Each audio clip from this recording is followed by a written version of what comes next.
Nesta edição, o programa TV Direitos Humanos fala sobre poder local, o poder de prefeitas, prefeitos, vereadoras e vereadores. Eu, Juliano Domingues e o professor Manuel Moraes recebemos Adriana Rocha, professora da Universidade Católica de Pernambuco e ex-secretária de Trabalho da Prefeitura da cidade do Recife.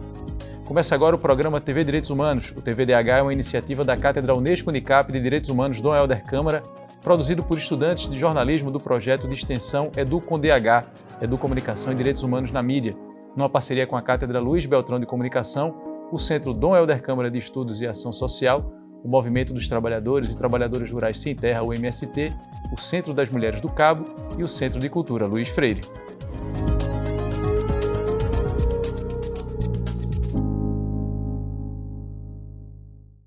Dizem que a vida acontece nas cidades. Essa frase destaca o poder de quem está à frente de prefeituras e Câmara de Vereadores nos 5.565 municípios brasileiros. É nas cidades que as decisões mais importantes que impactam diretamente a vida das pessoas são tomadas. Desde a eleição de prefeitos e vereadores, prefeitas e vereadoras, até a implementação de políticas públicas, o poder local tem um impacto imenso no cotidiano da população. E aqui vai um dado impressionante. Desses mais de 5.000 municípios, 73% têm entre 10 e 20 mil habitantes, o que representa um desafio e tanto em termos de coordenação de políticas públicas, sobretudo quando se trata da articulação entre municípios, estados e governo federal.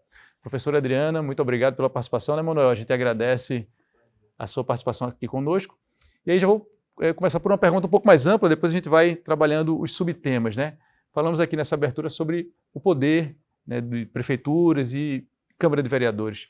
Qual a dimensão do poder municipal quando a gente pensa na distribuição, sobretudo em distribuição de recursos e políticas públicas no Brasil? Seja muito bem-vinda. Muito obrigada. Antes de mais nada, é uma honra para mim estar aqui ao lado de vocês dois, pessoas que eu admiro demais, e poder contribuir um pouco com esse programa que eu sou fã.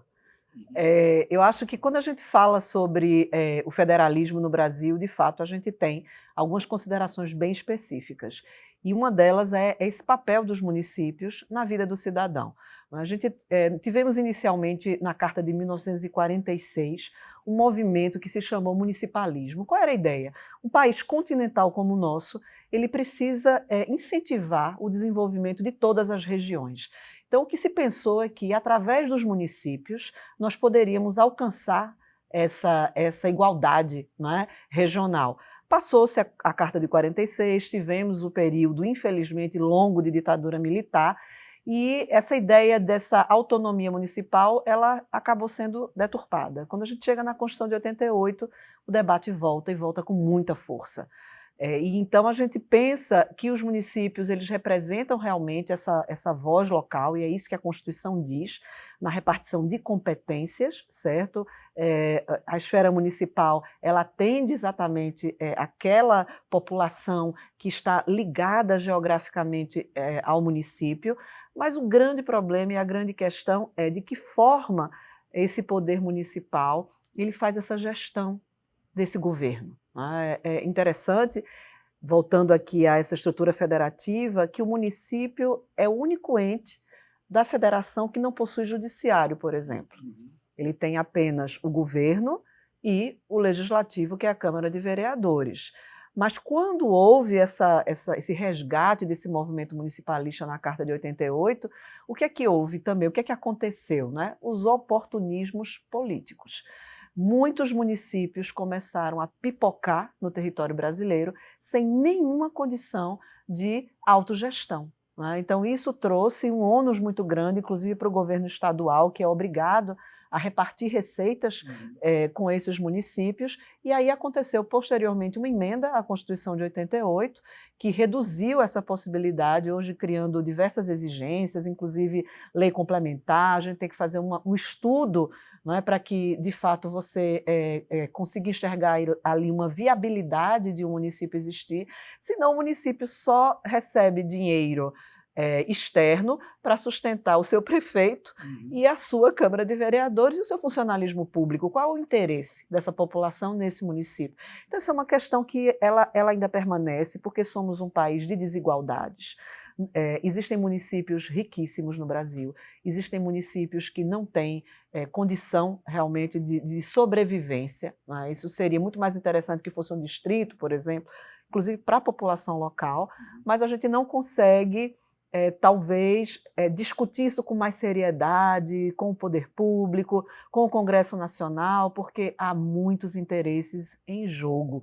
E um desses interesses é o jogo eleitoral. Perfeito, vamos falar sobre eleições eleitoral. logo mais.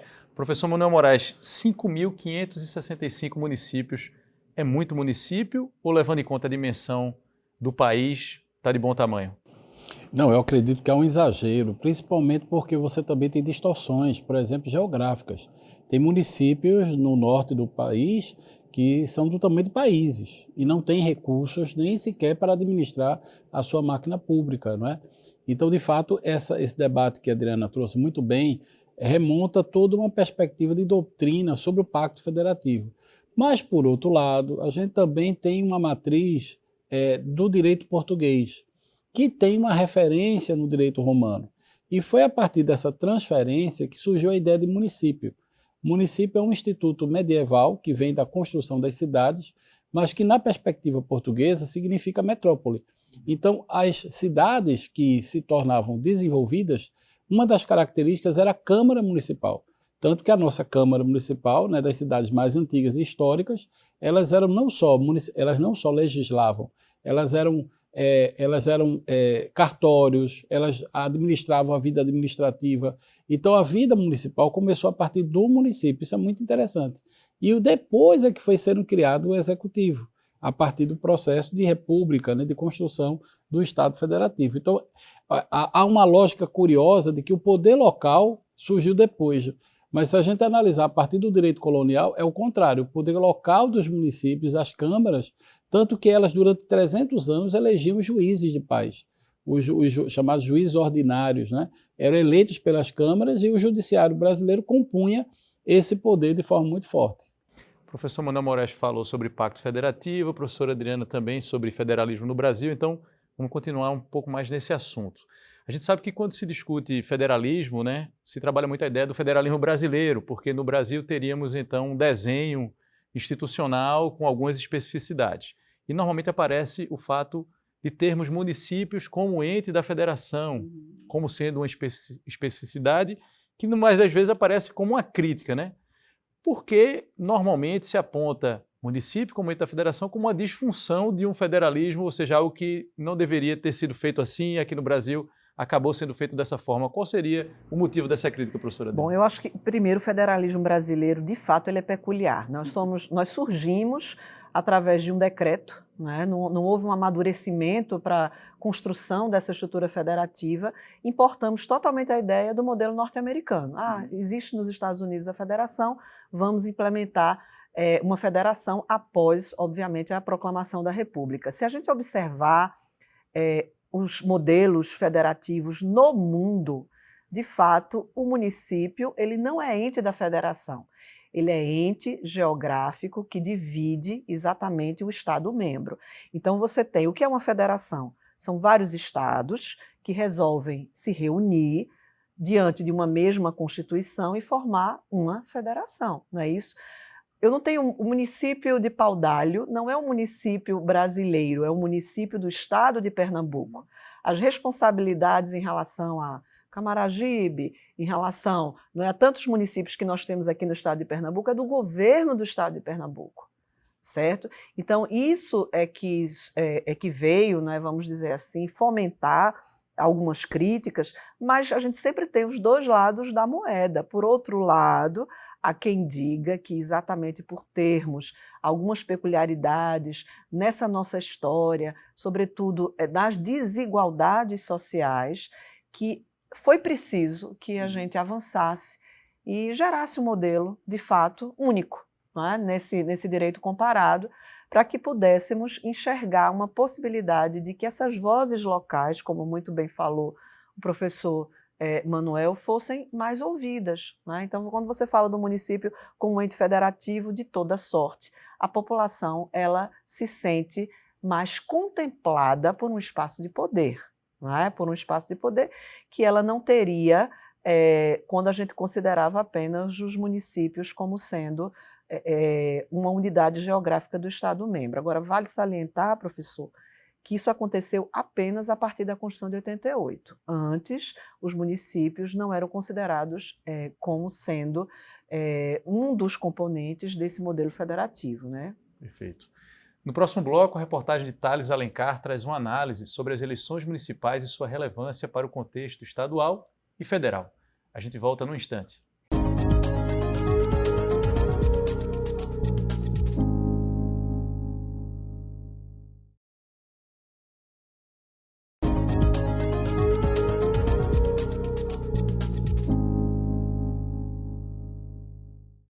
Estamos de volta com o segundo bloco do TVDH, que nesta edição fala sobre poder local. Agora a gente acompanha a reportagem de Thales Alencar. O sistema eleitoral brasileiro é caracterizado por duas principais eleições. De um lado as municipais e do outro as federais e estaduais. O intervalo de tempo de uma para outra é de 2 anos e, apesar de trazerem pautas diferentes, uma influencia diretamente na outra. As eleições municipais servem, muitas vezes, como um termômetro para as eleições presidenciais, como explica o cientista político Felipe Ferreira Lima. Então a eleição municipal, ela não tem aquela influência que tinha no passado nas eleições presidenciais. Ela é muito mais uma espécie de terraplanagem, de mapeamento geográfico, né, para as lideranças políticas a nível estadual e federal, né, do que acontecerá em 2026. Para compreendermos melhor o termômetro das eleições locais, vamos voltar a 2 eleições municipais. Em 2012, o PT elegeu 650 prefeitos ao redor do país. 4 anos mais tarde, nas eleições municipais de 2016, após o impeachment da ex-presidenta Dilma Rousseff, esse número sofreu uma queda de 60%, e o PT passou a ter 256 prefeitos eleitos ao redor do país. Essa queda era uma prévia do que viria a acontecer nas eleições presidenciáveis de 2018, onde o PT deixou o poder após 16 anos. Para o professor da UFPE, ex-vereador e ex-deputado estadual e federal Paulo Rubens Santiago, diante das últimas eleições e do cenário político atual, é possível perceber um breve desenho para as próximas eleições municipais. É óbvio que os partidos que cresceram nas eleições de 2022, eles querem se manter fortes em 2024. O desenho brasileiro, ele é muito de passo a passo, a cada eleição uma conquista, a cada voto uma conquista. Nós não temos ainda um mapa fechado em todas as 27 capitais, quais seriam as principais candidaturas, se elas têm relação com o bolsonarismo, se elas têm relação com as candidaturas do PT, com os interesses do governo do presidente Lula, mas efetivamente você vai ter uma polarização em algumas grandes capitais, o que não fecha as portas. Nós já vimos eleições em que 2 candidatos eram considerados favoritíssimos e no decorrer da campanha o jogo virou. Apesar da influência direta que sofre das eleições nacionais, é o poder local quem traz as mudanças mais perceptíveis aos olhos dos cidadãos. A eleição municipal é caracterizada por isso, por você ver a realidade transformada, pelo eleitor ter a propriedade de discutir mais sobre o que aconteceu ou o que não aconteceu, né? Por isso que, quando se fala em unificar as eleições, eu particularmente acho uma ideia equivocada, digamos, porque as discussões são diferentes. A eleição municipal traz para a gente uma realidade vivida cotidianamente, muito mais presente do que você falar, por exemplo, em economia, em programas nacionais, né? Falando então, né, ou continuando a falar sobre eleições. Nesse ano temos eleições, né, eleição municipal. As pessoas vão às urnas escolher prefeito ou prefeita, vereador ou vereadora. E aí, professor Manuel, é normal quando chega nesse período agora, candidatos a vereador, candidatos a prefeito, levantarem algumas pautas que não são competência do município, né? E aí eu queria saber do senhor, o que o senhor recomendaria para o eleitor e eleitora de uma maneira geral para ficar atento a quais temas? O que é algo prioritário para o eleitor, né, observar no caso de uma disputa municipal? A agenda municipal é riquíssima, porque a Constituição, a partir do artigo 198, por exemplo, estabeleceu que o SUS se organiza a partir do território. Então imagina que toda a agenda da atenção básica é competência do município. Da saúde, da assistência básica da saúde, da educação, fundamental. Então, o prefeito ele tem uma responsabilidade enorme a partir da Constituição de 88. Mas ele não é, a partir da perspectiva do que bem disse a professora Adriana Rocha, a Câmara de Vereadores não tem competência legislativa para vários temas que são de monopólio da Constituição Federal. Então, a grande dificuldade é essa. Veja, no âmbito das políticas públicas, o prefeito é o grande gestor, a partir da Constituição de 88, embora ele não tenha recursos. Então, o recurso está na União. Veja, então os prefeitos dependem do Estado, dos governadores e do presidente da República para administrar a responsabilidade que ele adquiriu na Constituição. Esse é o paradoxo. E, por outro lado, as câmaras de vereadores, que no passado colonial foram muito fortes e eram grandes espaços de legislação, a musculatura da vida civil se dava nas câmaras de vereadores, elas se tornaram, na Constituição de 88, profundamente esvaziadas. Então, o vereador hoje pouco pode legislar. Quem legisla na prática é o legislador federal e, claro, o legislador estadual, né? E isso numa perspectiva muito diferenciada. Então, os vereadores, na prática, eles são edis, numa lógica romana, né? São administradores com o prefeito. Eles devem ser aqueles assessores do prefeito que têm mandatos. Ou seja, eles são aqueles que auxiliam, fiscalizam a coisa pública. Mas, do ponto de vista legislativo, que a natureza da Câmara Legislativa, essa memória querida dos vereadores foi esvaziada em função dessa perspectiva, digamos, de que o legislador homenageou a legislatura estadual e a federal em função do Pacto Federativo. E por que será que tem tanta gente querendo ser vereador, vereadora? Tem um detalhe interessante que eu acho que a gente está fazendo aqui também um papel, não é, sobretudo de educar esse eleitor, né? E essa eleitora. Então, da gente perceber o seguinte, que o vereador, diferente do deputado estadual, do deputado federal e do senador, ele pode acumular outras funções, certo? Então, ele pode ser delegado de polícia, um exemplo, não é? E assim, então, existe uma ideia de que essa vereança, claro que você tem também o ônus. Qual é o ônus? Diferente do deputado e do senador, né? Você tem um nível de imunidades parlamentares bem menor. A imunidade do vereador é só em relação à sua manifestação, à sua palavra. Né? Então, os deputados estaduais têm mais imunidade, têm mais proteção. A imunidade são as proteções em razão da função que ele ocupa. E o vereador, então é muito interessante a vereança, porque geralmente você é médico e você é vereador, você é advogado e você é vereador, e você exerce essas funções. Eu não estou falando de formação, de você ter uma formação é natural dentro do universo político, não é isso? Mas que você possa acumular essas funções. E isso faz com que algumas pessoas levantem uma questão muito interessante, não é? Que a vereança deveria ser graciosa, deveria ser gratuita. Você não deveria ganhar para ser vereador, você deveria colaborar com esse desenvolvimento da sua cidade, do seu local, como algo que você faz extra, não é? Você tem a sua profissão, você já tem a sua função na sociedade e você é um destaque na sua sociedade, então você colabora com aquele desenvolvimento da sua cidade, porque, de fato, as competências constitucionais para os municípios são muito mais reduzidas do que quando a gente faz a comparação com os estados e com a União nem se fala. Então, acho que a gente tem que prestar atenção se o candidato a vereador ou a candidata a vereadora fala sobre educação, o professor Manuel tocou muito bem, certo? Fala sobre saúde, fala sobre também meio ambiente, eu acho que isso é uma pauta importantíssima, certo, da vereança, porque o município ele colabora, ele divide, é uma competência concorrente, certo, dos estados e da União, e é comum também para os municípios, então do ponto de vista administrativo, existe essa responsabilidade municipal, e esqueça um pouquinho dessas pautas absurdas. Eu lembro que já na minha vida política como eleitora de muitos e muitos anos, que uma vez eu escutei na televisão um vereador dizendo que iria defender a pena de morte no seu município. Então, esses absurdos, às vezes, a pena de morte é cláusula pétrea, não pode, nem o senador pode, o congressista não pode, a Constituição não permite, mas o vereador se elegeu, professor Juliano.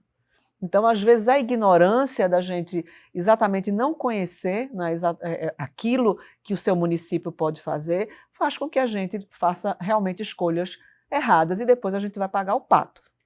Porque vereador, desculpe, vereador não trabalha de graça. O vereador ganha e ganha dinheiro público, então a gente precisa ter essa responsabilidade como eleitor, somos nós que elegemos.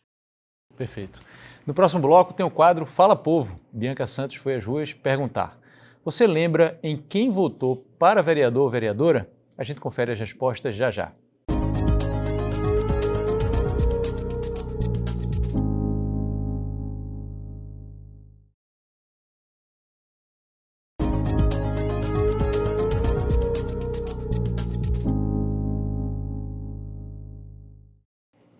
Estamos de volta com o terceiro bloco do TVDH, que nesta edição fala sobre poder local. Vamos agora ouvir o que dizem as ruas. É hora do quadro Fala Povo com Bianca Santos.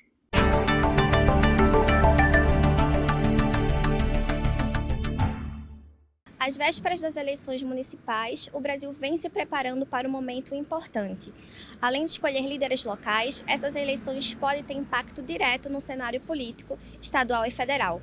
Elas refletem as demandas e tendências da sociedade, sendo um termômetro importante para os temas mais urgentes do país. Com uma diversidade de candidatos e questões em jogo, as eleições municipais são uma oportunidade para os cidadãos de mudarem o futuro de suas comunidades e contribuírem para um Brasil mais justo e próspero. Dessa forma, precisamos não só escolher, mas também acompanhar de perto o trabalho dos eleitos. Pensando nisso, o TVDH foi às ruas com a seguinte pergunta: você lembra em quem você votou para vereador nas últimas eleições municipais? Eu não lembro em quem votei, mas eu votei com o objetivo de melhorias. Eu acho que todo mundo vota num candidato com esse objetivo de trazer melhorias através das leis. Mas a gente sabe que quando eles assumem poder, eles não cumprem com aquilo que eles dizem, né? Eu não votei em nenhum vereador, até porque eu me mudei de município e não conhecia muito a realidade. Então, seria irresponsável da minha parte votar em algum vereador que eu não conhecesse a trajetória dele. Então, eu me abstive de votar para vereador. E esse ano tem algum candidato? Olha, este ano ainda não, em vista ainda não, porque eu estou estudando justamente a trajetória dos candidatos do município, né, no qual eu não moro mais em Recife, então eu preciso conhecer melhor para poder ter um voto consciente. Eu votei na cidade que eu morava, né? Eu estou em Recife há pouco tempo, mas eu votei no Piauí, que era onde eu morava, e o vereador que eu votei lá no início do mandato dele, ele até conseguiu suprir as minhas expectativas e cumprir um pouco do que ele falou que faria. Já de agora para frente, eu já acho que ele não está cumprindo tantas expectativas. Não sei o motivo, mas acontece que agora já está próximo de eleição novamente, né? E quando está próximo de eleições, então eles começam a fazer mais promessas e dizer que vão fazer tudo de novo. Mas o que eles prometeram na campanha há 4 anos atrás, para mim, ele não supriu as minhas expectativas. Então vamos continuar agora aqui a falar sobre o fenômeno da amnésia eleitoral, né, que é como as ciências sociais costumam denominar esse fenômeno, que é quando o sujeito não lembra, né, em quem votou. Professora Adriana, a gente falou no bloco anterior sobre a proximidade. A gente acabou não usando essa palavra, né, mas fala-se muito também que o poder, da ideia do poder local também, né, que o poder municipal, sobretudo no caso dos vereadores, permite que haja essa proximidade maior entre representantes e representados. No entanto, uma disfunção também do sistema é quando o eleitor não lembra sequer em quem votou. Isso acaba causando uma quebra nessa cadeia, digamos assim, de fiscalização, porque se a pessoa não se lembra em quem votou, como é que ela vai fiscalizar, né, ou se dá o trabalho de procurar saber o que é que o sujeito fez ou deixou de fazer? E aí, pergunto, qual seria, na sua perspectiva, as implicações ou as consequências, né, e como combater esse fenômeno da amnésia eleitoral? Eu acho que essa amnésia eleitoral, ela tem hoje um caminho que eu acho que é muito fácil, muito simples, que são as redes sociais. A gente consegue controlar muito mais a atividade política de um vereador, de uma vereadora, do que alguns anos atrás, certo? Então, acho que não é desculpa. Eu acho que é a hora da gente resgatar mesmo esse controle. As eleições estão agora, né, perto, são nesse ano, não é só eleição, a gente sabe, não é só município, vai ter também legislativo, a gente vai ter também a eleição para prefeito, né, para prefeita, então a gente precisa ter esse cuidado de fazer essa fiscalização, né? E existe, claro, vários vereadores e vereadoras que honram o mandato. A gente está aqui criticando, mas é bom que se pontue, que nós somos seres políticos, nós precisamos da política. A política realmente é uma representação. Esse discurso de que eu não me lembro porque eu não me importo, isso é um discurso muito perigoso, certo? Porque a atividade do vereador e da vereadora pode impactar diretamente no seu bem-estar, dentro do seu município, dentro da sua cidade, nas boas escolhas, como você bem disse, o controle sobre o prefeito, sobre a prefeita, é necessário um diálogo, não é? O poder ele é muito perigoso, certo? Se não tem controle. E a gente sabe que constitucionalmente a gente precisa desse controle. E os vereadores fazem esse papel e precisam fazer bem esse papel. Então, o meu conselho é que você pesquise um pouquinho, se você já está com a intenção de votar em A ou em B, não é? Veja qual é a história dessa pessoa, se essa pessoa está se candidatando à reeleição, e se é uma pessoa nova na política, que você também dê uma olhada no currículo, o que é que ela pode contribuir. Não é? Eu acho que a política é uma passagem. Eu tenho essa teoria. Eu acho que a gente precisa primeiro ter a nossa prática de cidadania. Se você é um bom cidadão, se você é uma boa cidadã, você pode passar um tempo na política, mas política não é profissão, certo? Política é uma missão, é uma função temporária. E eu acho que essa é a grande chave dessa descoberta de cidadania, é a gente se dispor também a ter um pouquinho de trabalho, e não é só o bonitinho, não é só o que tem um discurso arrumadinho, mas a pessoa que tem realmente condição de contribuir com a sua cidade. Então, acho que é isso. Professor Manuel, e quais seriam as principais implicações ou consequências dessa amnésia eleitoral quando a gente pensa numa relação entre amnésia eleitoral e políticas públicas, ou déficit de políticas públicas, ou a falta de políticas públicas, quando a gente pensa nessa relação, né, de controle do representante em relação àquele que ele representa, né, ou do representado em relação ao representante? Existe um livro clássico, né, na ciência política, que é de um jurista, por sinal, que é Vitor Nunes Leal, Coronelismo da Enxada ao Voto. E esse livro, que é um clássico, ele desenvolve a tese de que isso alimenta o coronelismo. E o coronelismo é alimentado pela corrupção. Ou seja, quando nós temos essa amnésia, nós entregamos poder aos políticos, ou aos corruptos, ou àqueles que manipulam, né, e que, portanto, se beneficiam dessa amnésia. Porque essa amnésia gera, na verdade, controle. Ela é provocada a partir da ideia de controle, porque quem controla o poder local controla o orçamento, controla a política e, portanto, gera esse processo de organização do sistema político. Inclusive, Vitor Nunes Leal defende a ideia de que a eleição no Brasil fosse uma só.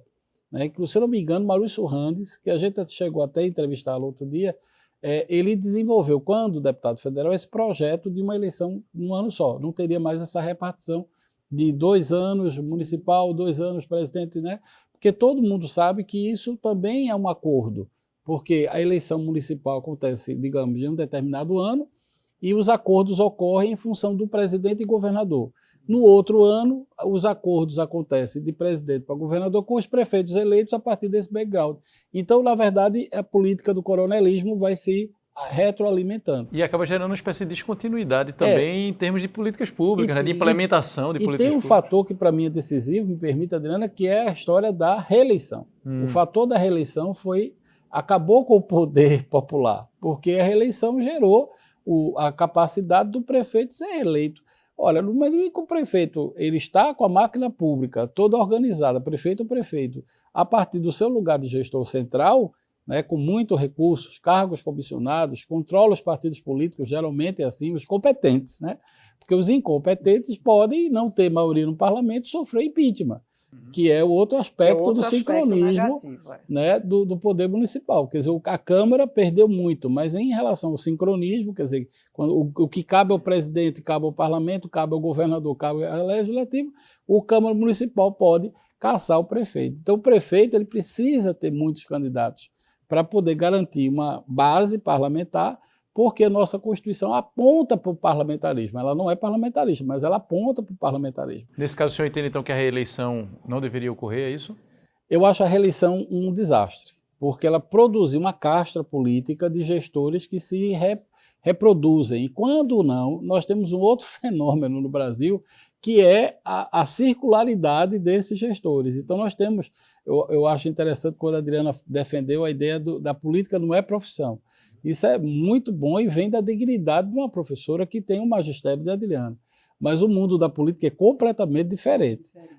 Na política, o que prevalece são os políticos profissionais. E nós temos, inclusive, hoje em dia, no Brasil, castas profissionais. Por exemplo, prefeitos profissionais, prefeitas e prefeitos profissionais, que vão mudando até de município e vão rodando, né, partidos não têm a menor importância. Que importância é que ele é um gestor competente. E que ele vai circulando, né? E quando não é ele, são o filho, o irmão, o parente, o primo, né? Por conta dos impedimentos da reeleição do parente no município, mas ele vai para outro município e assim uma família inteira controla regiões inteiras do país. No próximo bloco tem o quadro Educar para os Direitos Humanos, com Ana Célia. É quando a nossa convidada, o professor Manuel Moraes, responde uma pergunta feita por você que acompanha o TVDH. A gente volta daqui a pouco.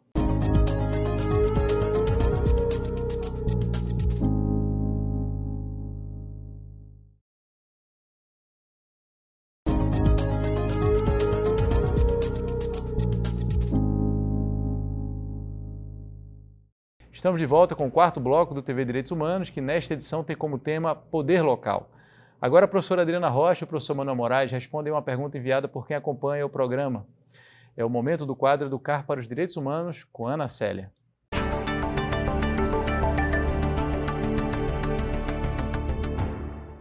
As eleições nem sempre recebem a atenção que merecem. Por isso, a iniciativa do voto consciente é lembrada e reafirmada a cada ano eleitoral no Brasil, a fim de conscientizar o cidadão e a cidadã da importância do voto. Mesmo que por vezes o exercício e o poder do voto sejam desacreditados por alguns, é esse o elo democrático que pode garantir os direitos e deveres da sociedade, inclusive de diferentes grupos sociais impactados por cada tomada de decisão de nossos representantes eleitos.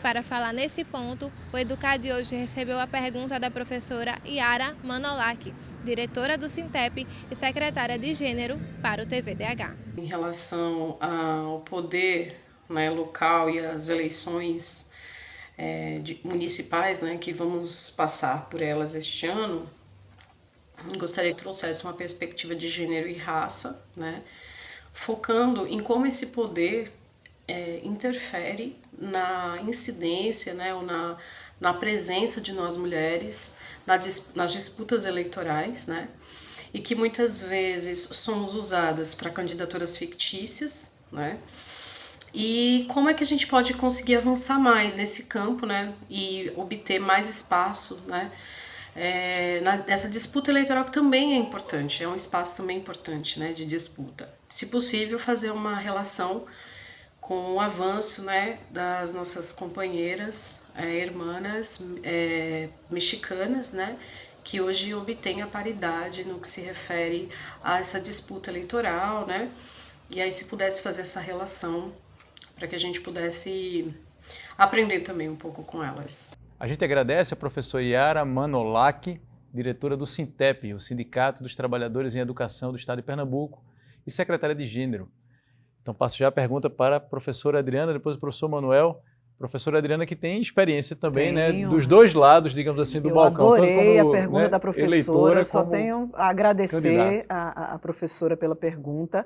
Eu tenho mais de, acho que já são quase 30 anos como professora de Direito Constitucional, né? E na minha formação sempre me causou muita indignação essa manutenção do poder que o professor Manuel tão bem colocou. Eu sempre digo aos meus alunos e às minhas alunas, de todos esses anos, minha gente, vocês precisam desafiar os espaços de poder. E vocês precisam desafiar também essa questão da política, desse jogo da política. E disse isso durante muitos anos, professor, até que eu disse, nossa, eu também tenho que ter essa coragem. E fiz esse caminho, esse percurso.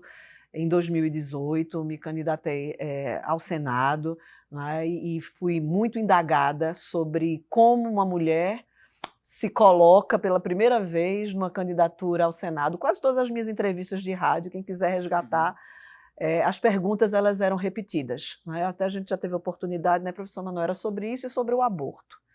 Por que você como mulher quer e qual é a sua opinião sobre o aborto?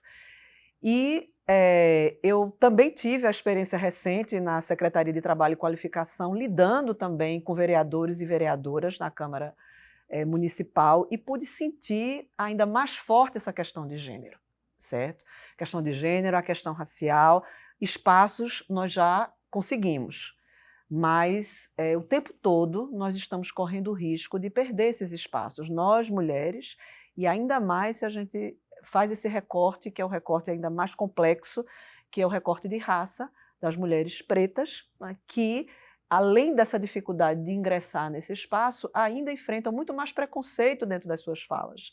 Então, como se as suas falas também tivessem ser... Até aqui ela pode falar. Se ela entrar num debate proibido, né, então ela é geralmente atacada, ela é atacada na sua honra, ela sofre calúnia, ela sofre discursos de ódio na rede social. Nós tivemos a aprovação de uma legislação importantíssima, professora, que foi exatamente a questão da violência política de gênero. Eu acho que isso foi uma grande evolução. Nós já tivemos a primeira condenação, certo? Então, acho que essas eleições elas vão ser a prova de fogo sobre a utilização correta dessa legislação, se ela vai vingar ou não, não é? Eu acredito que sim, porque isso quer dizer que nós evoluímos, que nós podemos conviver com essas vozes femininas dentro desses espaços, certo? Nunca é demais lembrar que não é só na política. Eu fui vice-presidente da OAB, conselheira federal, presidente da Comissão das Mulheres Advogadas, né, também, e esse recurso desse machismo de tentar exatamente sempre questionar a nossa competência, questionar esse nosso local de fala, ele é diário, ele é diário. Existem artifícios que são indecentes e não republicanos. Quem não acompanhou, e aí eu tenho que falar, né, quem não acompanhou recentemente um escândalo da Associação Municipal dos Prefeitos em Brasília, que foram filmados numa casa, né, onde haviam garotas de programa, então são espaços onde os homens frequentam e tomam decisões sobre as questões de Estado, e geralmente as mulheres elas não vão estar naquele espaço, certo? Ou porque elas não vão se sentir à vontade, ou porque elas não querem realmente estar ali, ou porque elas não querem, né, colocar até a sua honra numa situação difícil, que para nós mulheres isso realmente acontece. Agora você, Juliano, com toda a sua honra, você, professor Manuel, se fossem políticos, poderiam tranquilamente estar nessa festa, resolver a questão e ir para casa. Vocês teriam essa condição, nós mulheres não temos. Então a política precisa das mulheres também para que a sociedade entenda que a política precisa ser mais limpa. Enquanto a gente não tiver essa abertura, certo, desse respeito a essas vozes femininas, quem vai sofrer é você, cidadão, é você, cidadã, não é só a mulher, não. Os homens também precisam refletir sobre isso. Onde a mulher está nesse espaço, sobretudo as mulheres progressistas, em geral a política melhora, porque a política realmente ela se torna mais democrática, ela se torna mais inclusiva, e as questões que vão ser discutidas elas vão interessar muito mais, porque eu acho que ninguém aqui quer pagar com dinheiro público coisas que a gente sabe que não são para ser utilizadas, não é? Através, né, desse artifício de você estar num evento, você estar num congresso, você estar num encontro, que é um encontro para você debater o futuro do seu município, e você vai debater numa festinha, no mínimo, duvidosa, certo? Em relação a esse espaço. Professor Manuel Moraes. Não, eu acho que na América Latina houve um avanço do feminismo. E esse avanço é profundo. Eu diria que é um avanço sem volta. O caso do México, que foi citado, é um exemplo disso. Políticas públicas estruturais que vão garantir no parlamento a igualdade de gênero. Mas não é só no México. Na Bolívia, Equador, outros países que marcam um novo constitucionalismo latino-americano, você já tem essa incidência do feminismo e a mudança estrutural. Porque é como a gente percebe no Brasil, a perspectiva da representação feminina, que vem desde 1930, ela se deu numa perspectiva conservadora.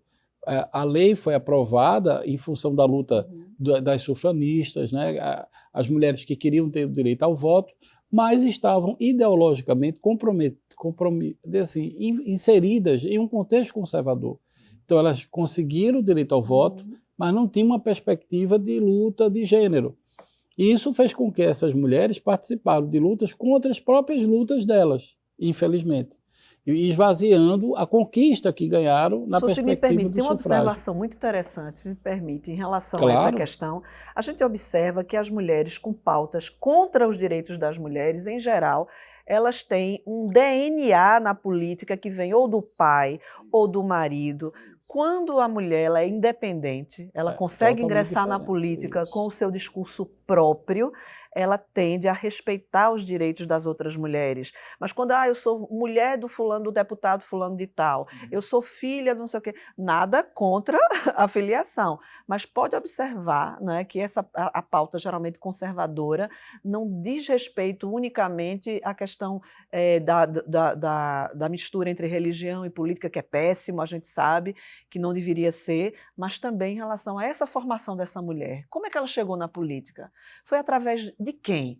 Não é? Se foi através de um homem, das bênçãos de um homem, geralmente um familiar, a tendência, não estou dizendo que são todas, a gente também tem boas representantes que vêm, né, desse caminho, mas elas tendem a não respeitar essas pautas de direitos femininos, né, que afinal de contas o direito sempre foi contra as mulheres. Quando a gente avança um pouquinho, aí vem alguém que se incomoda com isso, não é? Mas a gente tem que lembrar que o Estado nunca foi amigo desse espaço feminino, nunca. O que pôde fazer para que essas mulheres elas se mantivessem em casa, que não tivessem direito a gerir o seu próprio negócio, o seu próprio dinheiro e tal, o que pôde ser feito, foi feito, certo? Do ponto de vista do Estado.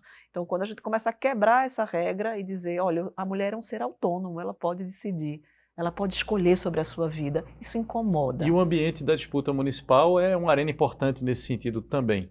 Com certeza. Eu acho a pior arena, do ponto de vista... A mais desafiadora. É o mais desafiador para nós mulheres, com certeza, porque o professor Manuel foi cirúrgico quando ele disse, e aí complementando a sua fala, professor, que como a gente tem, um dos problemas desse excesso de município é porque a gente tem mais dificuldade de controle, e a eleição municipal, infelizmente, a eleição mais difícil de ser controlada do ponto de vista da corrupção, do resquício do coronelismo, do voto limpo. Como é que a gente consegue esse voto limpo? Tomar lá da cá. Então, se você já tem dificuldade de controlar um estado, você imagine 5.000 municípios. Perfeito. Não é?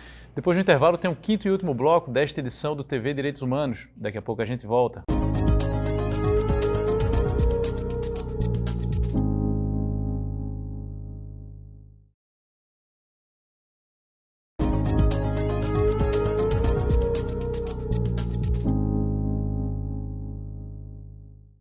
Chegamos ao quinto e último bloco do programa TV Direitos Humanos, que nesta edição fala sobre poder local.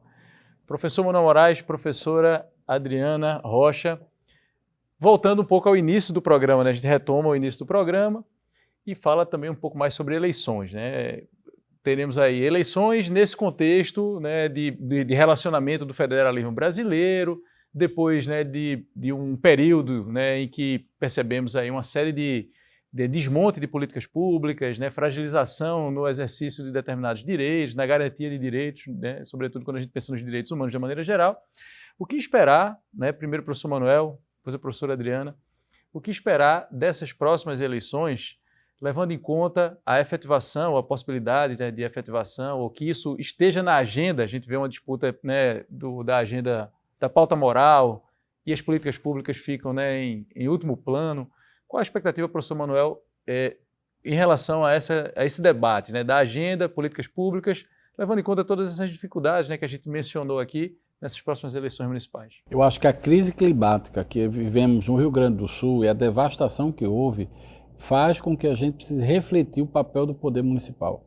Eu acho que a resposta muito lenta do Estado, seja da União, né, no que já se fala da crise do presidencialismo brasileiro, né, em função do chamado parlamentarismo orçamentário, seja a incapacidade dos prefeitos de agir preventivamente ou coordenados, né, faz com que a gente precise repensar o Estado. O Estado brasileiro não é só uma exceção, é o mundo inteiro, né? O Leviatã está fora de lugar. É uma obra importante agora, né, o professor nosso, Flávio Rezende, que traz isso, né? Você tem um aumento de recursos, mas pouca entrega. Então, o que é que está acontecendo? É a falta de controle social, é a falta de transparência, é a dinâmica do Estado, é a falta de resposta. Porque no Japão, um tsunami acontece, em menos de 6 meses, todas as obras, as ruas estão construídas. Não é? Eu estou falando de um país dentro do arco democrático, que você poderia dizer, não, mas se fosse a China não tem a democracia, né? Mas o Japão tem, é um processo, é um país democrático, mas tem uma cultura de eficiência, de eficácia do poder público, que faz com que haja uma estrutura que sobreviva a terremotos, né? A tsunamis, e o Estado responde. O Brasil, me parece, não conseguir, talvez se não houver esse repensar, que talvez deveria ser, não vai ser, eu tenho certeza que não será, mas se fôssemos, né, um país que tivéssemos uma democracia mais vibrante, o tema central das eleições é repensar o poder municipal, repensar a estrutura do Estado diante da nova crise climática que a gente vai enfrentar no mundo. Professora Adriana. Concordo muito com o professor Manuel, mas eu acho que essa pauta também, agora para o poder municipal, é democracia, sabe? Não é brincadeira a gente ficar o tempo todo trazendo novamente para o debate os riscos para o próprio processo eleitoral de que a gente possa, de uma hora para outra, deixar de escolher também os nossos representantes.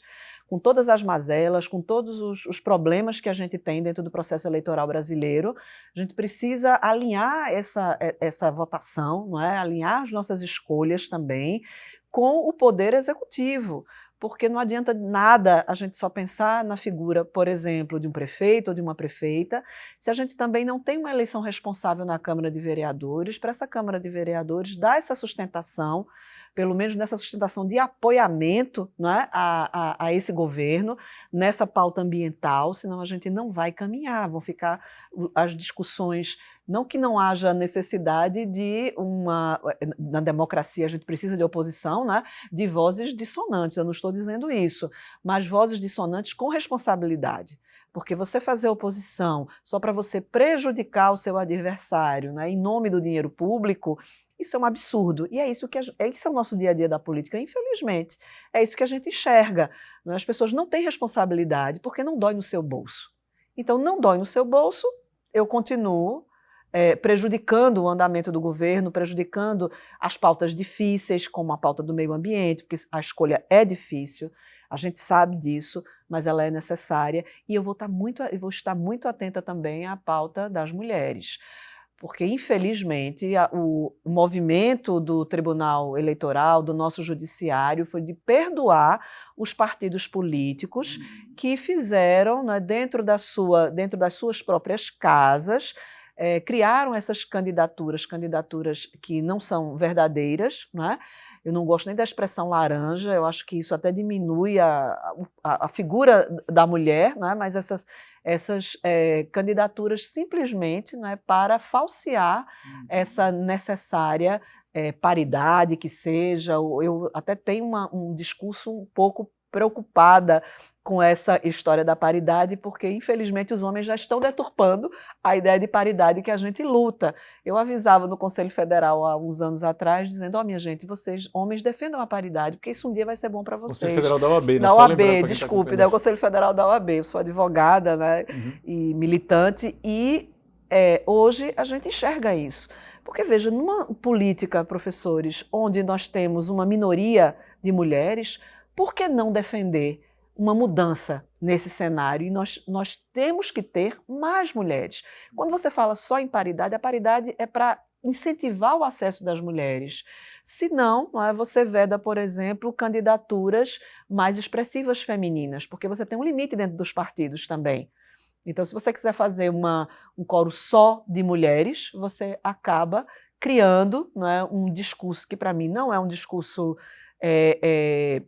importante nesse momento, é o inverso, a gente tem que incentivar esse ingresso dessas mulheres, de que você tem que acabar reservando a cota masculina. A cota masculina. Eu acho que a gente tem que ter cuidado. Então, a paridade ela é o mínimo de homens e mulheres, mas nesse cenário de déficit feminino, enquanto as mulheres não estiverem bem representadas nos congressos, nas casas legislativas, nas assembleias legislativas dos estados, nas câmaras municipais, eu continuo defendendo que eu quero mais mulheres do que homens. Eu quero ter essa experiência.